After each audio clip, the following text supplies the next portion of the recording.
Hello tout le monde, après la grippe et la gastro, je reviens enfin en plutôt bon état pour vous faire les réceptions de ces derniers jours. J'ai reçu un énorme colis de mangas d'occasion, comme vous le savez peut-être déjà.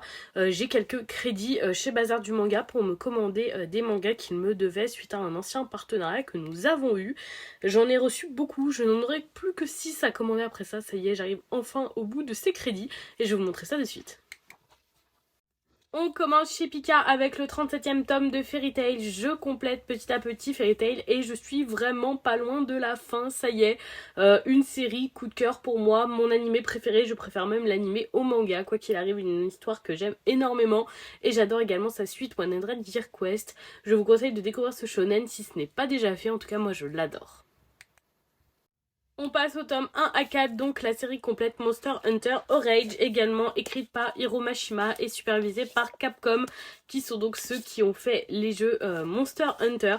Pour ma part, j'aime beaucoup les jeux Monster Hunter, je les trouve très très chouettes, et j'avais envie de découvrir cette série. Moi qui essaye de lire toutes les séries d'Hiro Mashima, même s'il y en a certaines auxquelles j'accroche un peu moins, je l'avoue, comme Eden Zero. J'étais curieuse de découvrir celle-là, donc ce sera à découvrir, et puis c'est une petite série pas trop longue, donc voilà, c'est cool. On reste chez Pika, mais cette fois avec l'attaque des titans. J'ai pris plusieurs petits spin-offs différents qui pourraient compléter ma connaissance. J'ai pas encore fini l'attaque des titans, j'aimerais lire l'édition colossale que je complète petit à petit. Mais en attendant, j'attends surtout la fin de l'animé qui sort le mois prochain. Et donc j'ai pris le caractère guide, le guide inside et le guide outside, voilà, qui me permettront de parfaire mes connaissances sur l'attaque des titans. Je pense que je lirai ça quand j'aurai bien fini l'animé, peut-être même fini le manga, pour vraiment pas me spoiler d'éléments. Et voilà, ce sera à découvrir aussi. On passe chez Panini avec le second tome de Kimi no Knife. Je n'ai pas le premier tome, mais je pense que cette série va me plaire. C'est le premier tome de la série que je prends. Je vais la compléter petit à petit. Je pense que c'est tout à fait le genre de titre qui sera en capacité de me plaire. Donc je me dis, bon, je vais déjà compléter les quelques premiers tomes pour me faire un premier avis. Après, on verra si je continue ou pas. On passe chez Kate Books avec le 6e et dernier tome de Mais qu'est-ce qui cloche avec la secrétaire Kim qui est complètement neuf sous blister avec le petit carnet qui accompagnait sa sortie, donc trop contente parce qu'il était en vente d'occasion, mais résultat il est neuf sous blister, donc ça c'est trop cool, une très très bonne pioche. C'est une série coup de cœur, j'aime beaucoup ce webtoon et je vous le recommande, il change de ce qu'on a l'habitude de lire et j'ai hâte de savoir la fin. On passe chez Soleil et je me suis pris le 4e tome de la Perfect Edition de Midnight Secretary. J'aime beaucoup cette série, ce sont des très beaux doubles tomes grand format pour cette Perfect Edition. J'adore les couvertures, ils sont vraiment très très beaux. Pour ma part, c'est une bonne pioche, une belle découverte. Souvent, j'aime pas trop les rééditions de vieilles séries, mais ce shoujo très adulte me plaît beaucoup et franchement, c'est une bonne surprise pour moi et en plus les tomes sont tellement jolis, ça rend super bien dans la mangatech. On reste chez Soleil et dans les shoujo avec le 6e tome de Love in Progress. Je continue petit à petit cette série. Alors là, j'avais un trou entre le tome 5 et le tome 7. Donc ce tome tombe à pic. Il me manquera le tome 2 également et les derniers tomes après celui-ci pour compléter ma série et pour pouvoir découvrir ce shoujo qui, je l'espère, me plaira. Mais en général, j'ai rarement des mauvaises pioches avec les shoujo de chez Soleil. C'est assez rare que je n'accroche pas. Toujours chez Soleil Manga, toujours en shoujo, j'ai pris le 7e tome de Black Prince and White Prince que je complète petit à petit. J'avais lu les 2 premiers tomes et depuis je complète doucement la série pour pouvoir enchaîner tous les tomes suivants quand j'aurai fini ma pile à lire de service presse et que je pourrai me consacrer à ma pile à lire d'achat. J'ai ensuite trouvé les tomes 2 et 3 de Back from Hell, super contente parce que le tome 3 est pas sorti assez longtemps que ça, donc c'est vraiment une chance de le trouver d'occasion. J'avais beaucoup aimé le premier tome de ce Dark Fantasy édité chez Soleil également.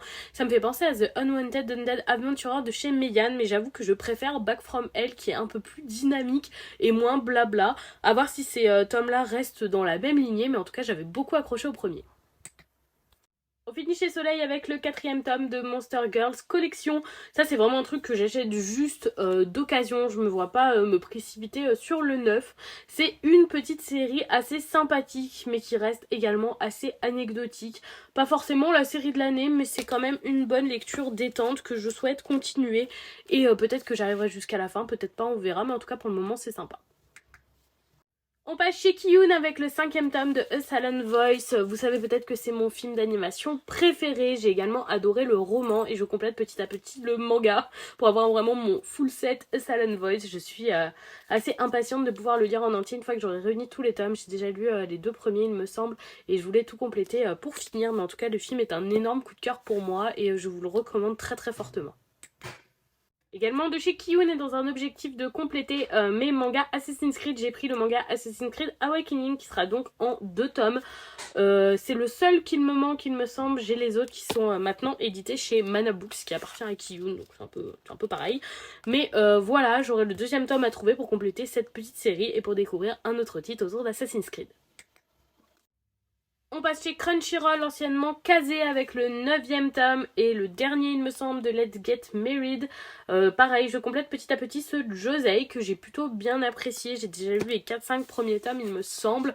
Et depuis, je complète doucement ma série pour arriver jusqu'au bout. Pour le moment, c'est une lecture assez sympathique à voir si c'est pas un peu trop longuet. Également chez Crunchyroll, anciennement Kazé, je me suis pris le 7e tome d'Happy Mariage. Également un Josei assez sympathique que je complète doucement mais sûrement. C'est vrai que Crunchyroll a beaucoup changé de ligne éditoriale, mais les titres de Maki et Joji, moi j'aime bien. Donc j'aimerais bien revoir un peu de ces Josei dans les titres proposés chez eux parce que franchement ils sont chouettes. Chez Akata, je me suis pris le 4e tome de Perfect World, une série que j'apprécie beaucoup. Les thèmes sont très forts, la série est très touchante et vraiment c'est une lecture que jusqu'ici j'ai beaucoup appréciée. J'ai toujours hâte de lire le tome suivant parce que c'est une très très belle romance et au-delà de ça, le handicap y est très bien traité et c'est vraiment une très bonne lecture. Toujours chez Akata, en 3 tomes, je me suis pris Rouge Eclipse sous les conseils de Niali Manga, si je le dis comme il faut, si j'ai écorché ton nom, tu m'excuseras. Une série qu'elle a énormément mis en avant et recommandé. Une romance avec des sujets fantastiques autour. J'espère que j'apprécierai peut-être autant que les autres romans fantastiques, les autres mangas fantastiques que j'ai pu lire comme Scarlet Soul ou Princesse Sakura, qui sont vraiment très très bons. Donc j'espère que celui-là le sera tout autant. Ce sera à découvrir prochainement.